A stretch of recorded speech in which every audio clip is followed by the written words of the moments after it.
আসসালামু আলাইকুম রহমতুল্লাহি বারাকাতুহু অজান্নাতু। দেখতে পাচ্ছেন নেম প্লেটটা, যে হচ্ছে সাইনবোর্ডটা হচ্ছে শহীদ আল্লামা সাইদি রহমতুল্লাহ এর জন্মস্থান।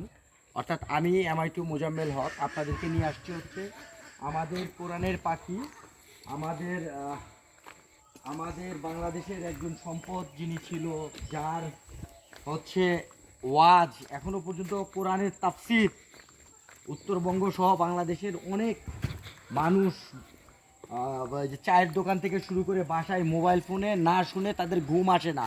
আমার কাছে হিউজ পরিমাণ হচ্ছে তথ্য আছে, বাস্তবতা আছে, যে মানে তার ওয়াজ ছাড়া কিন্তু মানে তার কোকিলি কণ্ঠ, তার এই মধুর শব্দে কোরআন তাফসির শুনেই মানুষের হচ্ছে ঘুম আসে। তো আমি এসেছি আমাদের দেশের সম্পদ সেই তার জন্মস্থান, জন্ম প্লেসে আল্লাহ আমাকে নিয়ে আসার তৌফিক দান করেছে। জানেন, পিরোজপুর হলেও এটা মানে এক বিশেষ, আমি অনেক বিশেষ ব্যক্তিবর্গের জন্মস্থান, কবরস্থান বিভিন্ন জায়গায় গিয়েছি। তো সবসময় দেখেছি যে এরকম বড় বড় ব্যক্তিবর্গগুলো কিন্তু তাদের জন্মস্থানগুলো একবারেই অজপাড়াগাঁয়ে। কারণ আমি প্রায় 7 থেকে 10 কিলোমিটার বন্ধুরা আমি যেটা আসছি, তো এটা এত ন্যারো একটা রাস্তা, এত হচ্ছে সরু একটা রাস্তা, আর এমন এমন মানে এতটা গ্রামের মধ্যে। তো এটা আমি এর জন্য বলছি যে এইরকম একবারে অজপাড়াগাঁয়ে এই ধরনের হচ্ছে আল্লাহর মানে আল্লাহ তো বলেছেই কোরআনের মাধ্যমে যে আমি যাকে পছন্দ করি তাকে সম্পদ সম্মান সব কিছু বাড়িয়ে দিই, আমি যাকে অপছন্দ করি তার সমস্ত কিছুই আমি কেড়ে নিই। তো এটা কিন্তু আসলে বড় ব্যক্তিবর্গের যে জন্মস্থান সেগুলো আমরা যদি ভিজিট করি তাহলে দেখতে পাবো যে এরকমই, যে এটা কুদরতি খোদা তাআলারই হচ্ছে মেহেরবানি দ্বারাই এটা সম্ভব। তো হুজুরের বাড়ি কোনটা ছিল তাহলে? এইটা হুজুরের বাড়ি, রাইট। তো বন্ধুরা এই যে দেখাচ্ছি, এটা হুজুরের বাড়ি এখন একবারেই পরিত্যক্ত। আর আমরা যেটা হচ্ছে পিরোজপুরে আমি যেটা দেখা যে সাইদি ফাউন্ডেশন, সেটা কিন্তু পরে করা হয়েছে। তো হুজুরের বাড়ি আমরা এই যে দেখতে পাচ্ছি।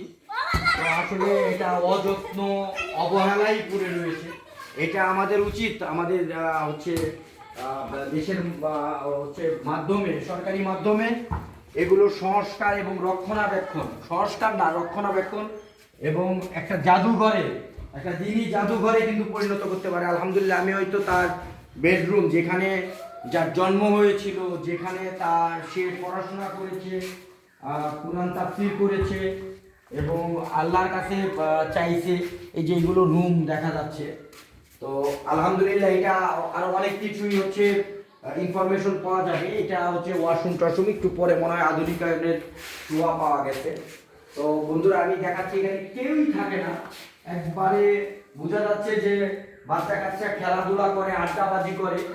এই যে দেওয়াল লেখনি দেখলে বোঝা যাচ্ছে, আবু হামজা এই ধরনের দেওয়াল লেখনি দেখলে আমরা বুঝতে পারি যে একজন, আমরা কোরআনের পাখির এত সুন্দর ওয়াজ শুনছি, কিন্তু আমরা হচ্ছে একটা মানুষও একটা কোনো রকম মিডিয়াতে কিন্তু এই ধরনের অনেক ওই দেশের স্বাধীনতায় সার্বভৌমত্বে বিভিন্নভাবে কবি সাহিত্যিকদের মানে বিষয়গুলো যেভাবে গুরুত্ব দেওয়া হচ্ছে, আমার কাছে মানে আমি একটু উদ্বিগ্ন, খুবই উদ্বিগ্ন। যে এই যে দেখা যাচ্ছে নিচে একটু ফ্লোরে দেখান, দেওয়াল লেখনীগুলো দেখান, একজন কোরআনের পাখি আমাদের মানে পরবর্তী ইসলামী প্রজন্ম, এইটা হচ্ছে ওনার এখানে জন্মস্থানটাকে হচ্ছে দেখতে আসবে, বাংলাদেশটা পৃথিবীর প্রত্যন্ত অঞ্চল থেকে দেখতে আসবে, এটাই স্বাভাবিক। কিন্তু এই এলাকাটা মানে আমার এই ভিডিওর মাধ্যমেও যদি কেউ দেখে থাকেন, যারা হচ্ছে এই ধরনের নীতি নির্ধারক,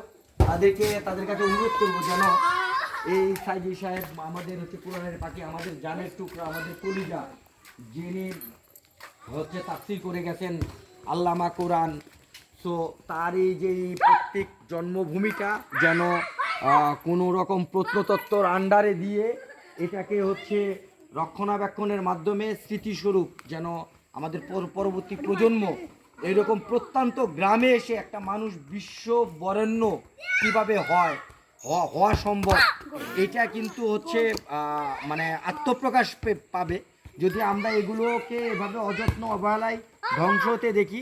তাহলে আমাদের দেলোয়ার হোসেন সাইদি সাহেবের যেটা পিরোজপুর সদরে, আমি পিরোজপুর সদর থেকে প্রায় 20 কিলোমিটার ভিতরে ওনার যেটা জন্মস্থান, আমি সেখানে আসছি। এটাকে ইন্দুকানি বলা হয়, ইন্দুকানি পিরোজপুর। তো আপনারা গুগলে সার্চ দিলে ইন্দুকানি পিরোজপুর পাবেন। তো আমি সেই অঞ্চলে আসছি। তো এই যে ওই পুরাতন ভিটাটা দেখলে বোঝাতে যে ওনাদের এইটা। তো যাই হোক, আলহামদুলিল্লাহ, আমি মোজাম্মেল হক, মহান রব্বুল আলামিন এখানেই তার শৈশবটা এই বাড়িতেই তার কেটেছে। তো আশপাশটা একটু ঘুরে দেখাবো, আশপাশের এলাকাটা, এই যে প্রতিবেশীগুলো। তো আসলে উনি একজন জাতীয় সংসদ ছিল, জানেন আপনারা, এবং জানেন দেশে বিদেশে প্রচুর পরিমাণ টাকা ইনকাম করেছে, কিন্তু মানে অবৈধ ইনকাম এবং অন্যায়ভাবে ইনকাম না করার কিন্তু চিত্র কিন্তু এগুলোই। তো আমরা এগুলো থেকেই যে শাসন ব্যবস্থা হাতে পেলাম, ক্ষমতা হাতে পেলাম, চিরস্থায়ী থাকবে না, এটা কিন্তু মানে কিছু ব্যক্তিবর্গ, সংসদ সদস্য, দেশের প্রতিনিধিদেরকে দেখলেই কিন্তু বোঝা যায়।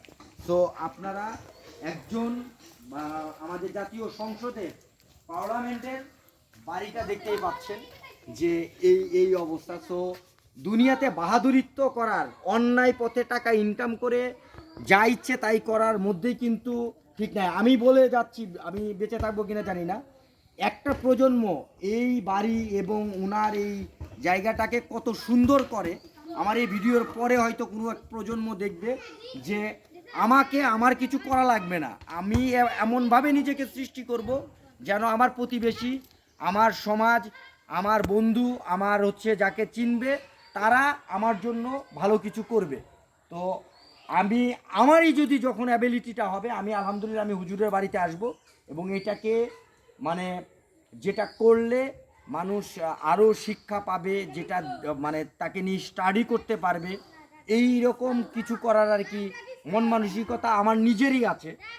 আলহামদুলিল্লাহ এরকম যারা হচ্ছে হুজুরের ভক্ত, কারণ আমরা জানি যে ছাত্র শিবিরের প্রতিষ্ঠাতা উনি আমাদের হুজুর কোরআনের পাখি দেলোয়ার হোসেন সাইদি, এবং এখন ছাত্র শিবিরের যারা ডিসি, এসপি, অধ্যক্ষ থেকে শুরু করে বড় বড় ব্যবসায়ী, শিল্পপতি, কোটিপতি সবাই আছেন, তারা চিন্তা ভাবনা করবেন যে আমাদের নেতা, আপনাদের নেতা, যে লিডারের অনুপ্রেরণায় আপনি আজকে জীবনটাকে সুন্দর করেছেন, আলোকিত করেছেন, এইগুলো দেখে আপনারা শিক্ষা লাভ করেন এবং নিজেকে ওনার জন্য, ওনার স্মৃতিচারণের জন্য, ওনাকে মানে আরও বাঁচিয়ে রাখার জন্য যা যা করণীয় এই ধরনের ব্যবস্থা নেবেন। আমি হচ্ছে ভিডিওর মাধ্যমে অনুরোধ জানাবো।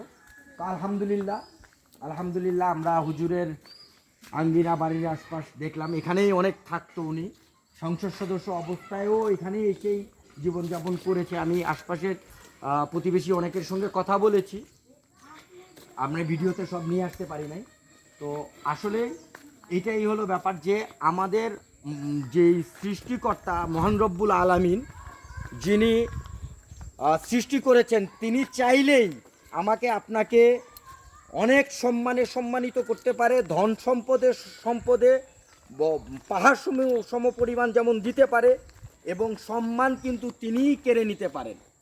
তো আমি বোঝাতে চাইলাম যে একদম অজপাড়া গায়ে এই ইন্দুকানি যে পিরোজপুর সদর থেকে প্রায় 20 কিলোমিটার ভিতরে, এবং রাস্তাটা খুবই ন্যারো, এখানে একটু ভালো রাস্তা দেখা যাচ্ছে, অনেক ভাঙ্গাচোরা রাস্তা।